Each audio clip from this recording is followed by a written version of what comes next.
While I was in Spain and visited beautiful tourist destinations in Barcelona, I tried street photography for the first time in my life. Looking at interesting people, places and buildings out there, I wanted to capture the moment, and I did it. Hi, I'm Alex Al-Vatar. Today I'm going to share some pictures I've made and experiences I've got from my trip to Barcelona.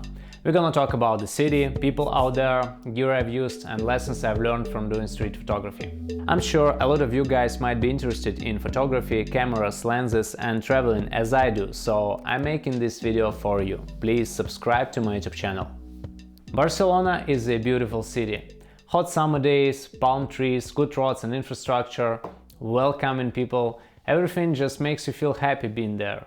However, I felt sad with myself back then because I was at the point where I left my home country and I had to start everything from scratch, but I didn't know how to do it actually. I thought I could never go back home and it was a tough time for me. At that moment, I wanted to capture both the beauty of Barcelona and some of the sad feelings I was experiencing.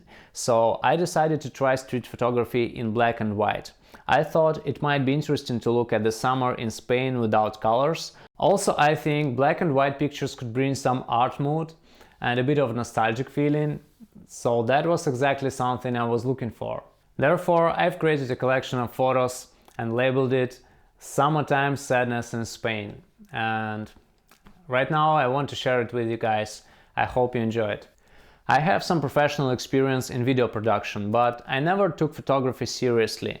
I've watched some videos on YouTube about street photography and they inspired me to try it myself. Taking photos and shooting videos is a bit different, but there is a common ground on framing pictures and I thought I had some skills to rely on even though I'm not a photographer.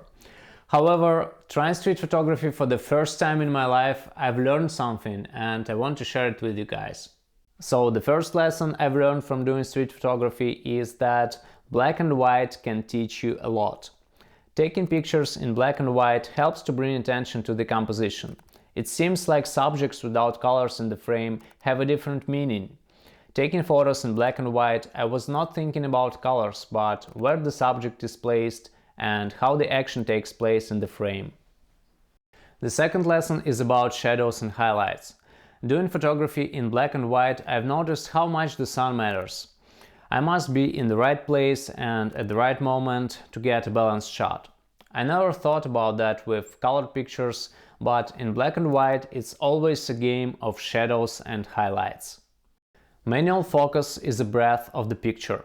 I shot manual and majority shots I was making in movements, so I needed to craft my skills to stay in focus. I figured that managing the focus you manage people's attention and what they're looking at.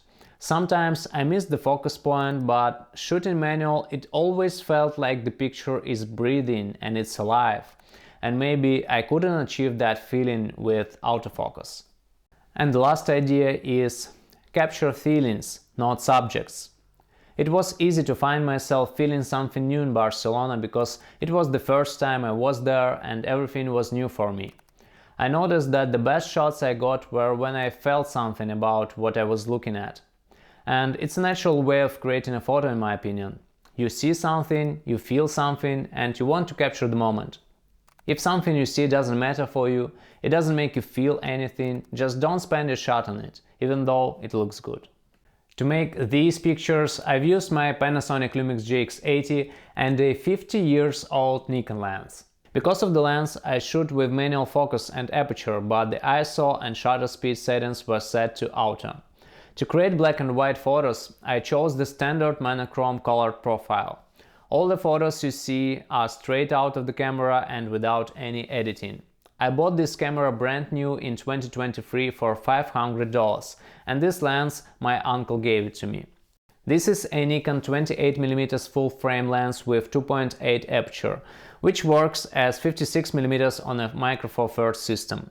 It's second-hand but in great condition and costs around $200. This lens was designed in the 1970s and my uncle told me it was one of the best lenses for that time. And it still works great in my opinion. All the pictures you've seen so far are made with it, and even this video I'm shooting right now on a GX80 and using this Nikon lens. If you're interested in a detailed review on my camera and the lens, please let me know in the comment section below. If you have something you want to know about my gear, I'll be making a video on that too. One of the things that motivated me to try street photography was to print out my own pictures. I thought it would be great to decorate the apartments I'm living in with the photos I've made. After the Barcelona trip, I printed out some pictures from this collection. I tried to find frames of the right size and color for them and hang them on the wall. Living in this apartment for the previous year, these pictures were a reminder for me about Barcelona and the feelings I had back then. These photo frames worked also as a background for my YouTube videos, as you may have seen in my previous videos. Now, a year after, I'm going to replace this collection with probably something new. I think it's a good way to craft my skills on photography, to keep the best memories and share the feelings with others. At the end of this video, I want to share with you something I wrote back then when I was in Barcelona. Here in Spain, I have realized that my feelings matter because they propel me forward. My desire to create artful pictures matters because it's the way I think visually and I don't need words to express myself. My motivation to produce the end product matters because it's the way I can be independent and have control over what I'm doing. So, that's it. Thanks for watching this video. Push the like button, subscribe to my YouTube channel and write your thoughts down below if you have something to say. I'd love to hear your feedback. See you next time. Bye.